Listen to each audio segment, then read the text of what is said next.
So Shudder has been on a roll as of late. They've been killing it. I've probably have 4 or so of my top 10 favorite horror movies of 2020. Shudder exclusives, they are. Yeah, so when I saw this was coming, and I think they have 2 others this month as well, I was like, all right, this is interesting. So La Llorona, which of course most people would know outside of the folklore, that's where that originated. But in the States, in the horror community, I think the majority of us would know of La Llorona from the Conjuring universe for a film, The Curse of La Llorona, which I actually liked and a lot of people hated. Most people hated. I think it's a fine film. I liked it more, but that might just be because I think Linda Cardellini is awesome. But I liked it. I didn't love it. It was just kind of like, oh, that was all right. That was way better than people are saying. People are saying this is trash. It's not trash. But anyway, so this one, now, okay, I want to say a couple things first.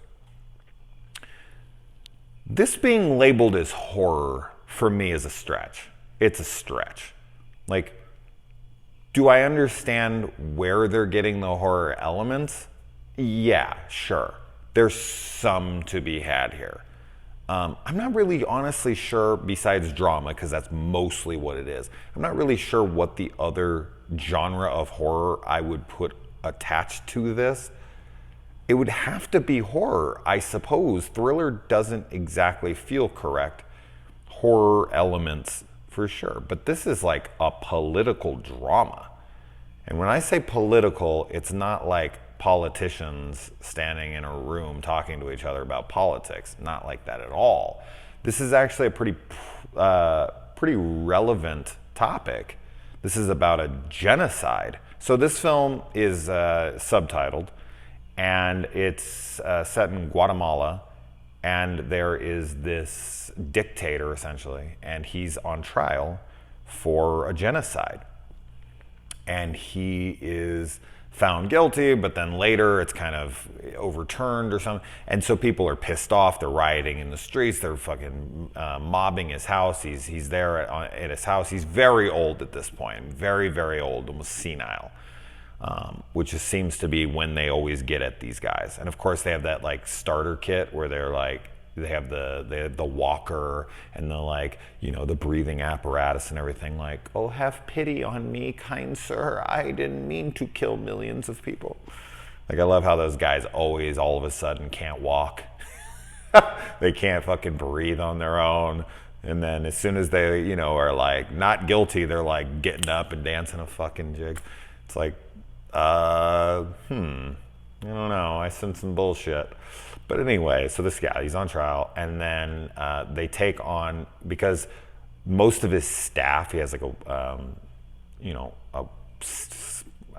what do you call these fucking maids and whatever? I don't want to call them servants, because that for some reason doesn't sound right. But yeah, maids and helpers around the house. But I guess servants is accurate. I guess, I don't know, sounds wrong to me. But yeah, so his entire staff that he has at his house quits because they're like, fuck this, like, we're scared, we don't want to work here for you. So they hire on this young maid, and she's in the house, and he just kind of starts to suspect and have these fears that, there's something off. And of course, we kind of know where this is heading, but honestly, this does not play out at all like you would have thought. Like, this is nothing like the Conjuring universe, La Llorona, nothing at all. In fact, there's nothing really supernatural about this. This is played very straight and very slow. Now, I feel like the setup for this film, the subject matter and the setup for this film are great. Like, this is a fantastic idea. So you have this political dictator who has killed thousands, goes on trial for it, basically gets away with it, just kind of is going to be on a house arrest essentially. And he just gets to get away with it. And so the ghosts of the past come to haunt him. This is not something we have not seen before, for sure. Not going to say that this is original, but regardless, it's a good premise. It's dealing with the demons of your past indiscretions. So great stuff. This is a perfect setup. You know, La Llorona in the folklore is a woman who was like, her husband like wanted nothing to do with her or something, so she like drowned her kids, like her two sons, and then drowned herself. And then her, like, she's referred to as like the crying ghost, almost like Moaning Myrtle in the Harry Potter movies. And she like comes back to haunt something. Like, I don't really know the honest story of it. So honestly, if I would have watched this movie and you were to, and it wasn't called La Llorona, I wouldn't think of it at all. I wouldn't compare this to that or even think of her name or anything connected to that. Now, I'm not obviously well versed in the folklore or the, you know, whatever you want to call it, but this film is slow, man. And I feel like the setup to the events that would have played out in this movie could have been done in about 15 to 20 minutes, and then the rest of the movie could have been a real tastic atmospheric romp. Like, I think this could have been really cool. Like, and it could have, it actually kind of reminds me of like a setup like The Babadook. I know a lot of people don't like that movie. I think it's a fucking masterpiece. We can fight about it later. Watch my review on it if you'd like. But The Babadook has this really great subject matter and this issue that it's kind of tackling. And it has a direction. It has, you know, it knows what it wants to do. And it's so successful at its message. And with this one, I feel like it could have easily went down that road.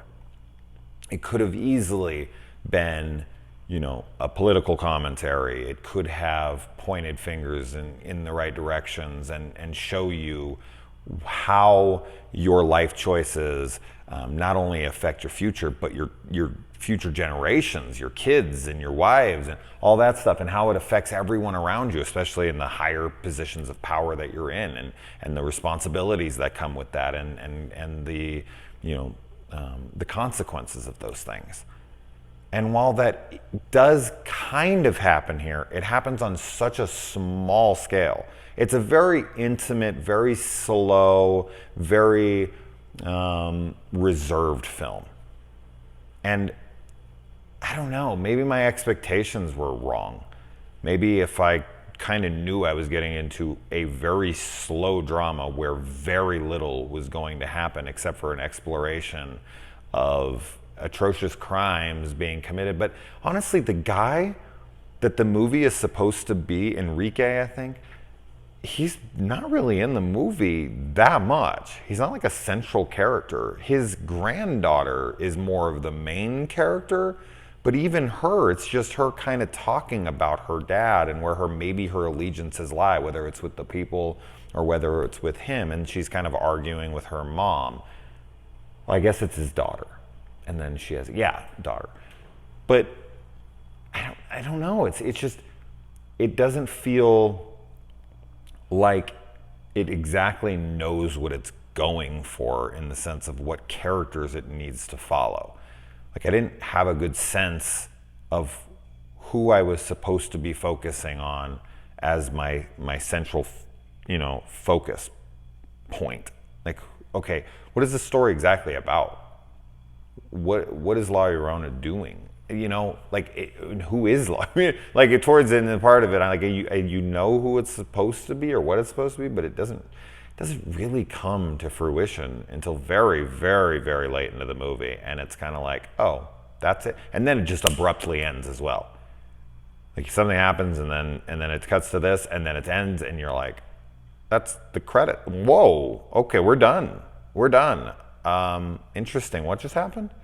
Like, I know what happened, but like, I feel like so much more could have happened, should have happened, and especially like if this is supposed to be vengeance, if this is supposed to be, you know, karma coming for you or something.